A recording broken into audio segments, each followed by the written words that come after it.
के PCI college association आज की जो प्रेस वार्ता है 2 पॉइंट पर है।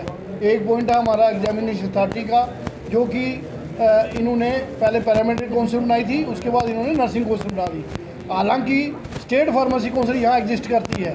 एक्ट हमारा कहता है कि state pharmacy council examination authority होनी चाहिए, और स्टेट फार्मेसी काउंसिल ने ऑलरेडी लेटर जो हैं वहाँ पर लिखे हुए हैं कि हमें वो एग्जामिनेशन अथॉरिटी दिया जाए, मगर गवर्नमेंट है कि उनको वो अभी तक उन्होंने नहीं दी है। दूसरा हमारा इशू है डोमिसाइल का, कि जब जम्मू कश्मीर इकट्ठा था, जब ले का बच्चा यहाँ पढ़ सकता था, अब ले का बच्चा यहाँ नहीं पढ़ सकता। हमारा बच्चा बाहर पढ़ सकता है, बाहर के बच्चे यहाँ नहीं पढ़ सकते।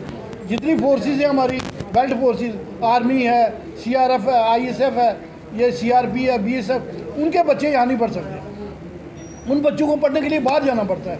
तो मैं आपके माध्यम से ये गवर्नमेंट को बताना चाहता हूँ कि ये जुल्म है, जो हमारी सरहद की राखी करते हैं उनके बच्चों को भी आप जो खजल कर रहे हो, वो बच्चे बाहर जाके पढ़ते हैं। उन बच्चों को यहाँ पर एडमिशन देनी चाहिए और वो बच्चे यहाँ पढ़े। ये हमारा मेन इशू है। प्रेस वार्ता हमने रखी है, ये J&K पीसीआई कॉलेज एसोसिएशन की तरफ से है। हमारे 2-3 इश्यूज़ हैं जिस पर हमने आज वार्ता करनी है। पहला इशू है हमारा कि जो एग्जामिनेशन अथॉरिटी है वो नर्सिंग काउंसिल है। हालांकि इससे पहले पैरामेडिकल काउंसिल थी। जो हमारा फार्मेसी एक्ट 1948 कहता है, उसके मुताबिक हमारी जो स्टेट फार्मेसी काउंसिल है वहाँ पर जो है एग्जामिनेशन अथॉरिटी होनी चाहिए। और ऑलरेडी स्टेट फार्मेसी काउंसिल ने 3-4 लेटर जो हैं वहाँ पर कश्मीर में उनको लिखे, गवर्नमेंट को लिखे हैं कि एग्जामिनेशन अथॉरिटी हमें दी जाए, मगर गवर्नमेंट के उसके कानून में जूं नहीं रेंगती, अभी वो टस मस कर रहे हैं। दूसरा हमारा इशू है कि हमारे जो बच्चे जो बाहर जाके पढ़ सकते हैं, बाहर का बच्चा यहाँ नहीं पढ़ सकता। इवन के हमारी जो लेह लद्दाख स्टेट है, जब हम इकट्ठे थे 5 अक्टूबर 2019 के बाद, पहले हम इकट्ठे थे तो बच्चे भी हम पढ़ते थे। अब उन बच्चों को लेह को वाले को भी जम्मू कश्मीर नहीं पढ़ सकते।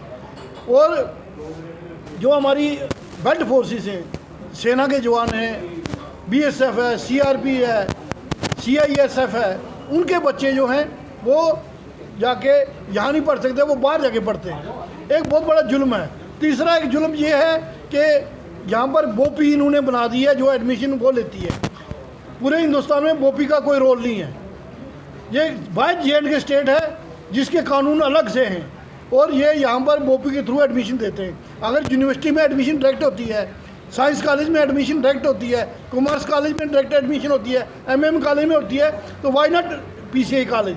तो इसी तरह पीसीआई कॉलेज में भी डायरेक्ट एडमिशन होनी चाहिए।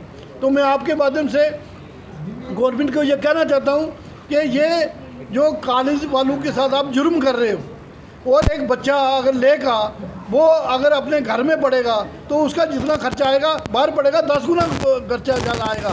फिर मोर ओवर वो बाहर स्टेट में जाएगा, और बाहर स्टेट में आपको पता है कि क्या होता है।